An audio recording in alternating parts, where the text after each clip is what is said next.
কে না ভালোবাসে? প্রকৃতিপ্রেমী থেকে বয়োবৃদ্ধরা সবাই ফুলের মোহে ভাসে।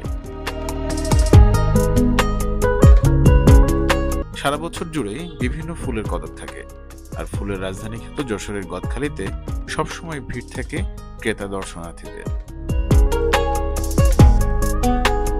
1982 সালে গদখালির শের আলী সর্দারের হাত ধরে রজনীগন্ধাতে প্রথম চাষ শুরু হয় গদখালির মাটিতে।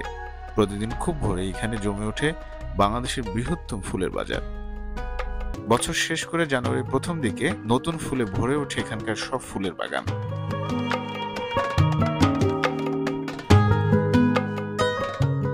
যদিও আগের সেই জৌলুস হারিয়ে যাচ্ছে গদখালি থেকে, কেননা প্রাণ প্রকৃতির মাঝে গড়ে উঠেছে ইট পাথরের পার্ক। বাড়তি আয়ের নেশায় আসক্ত এখন চাষিরা।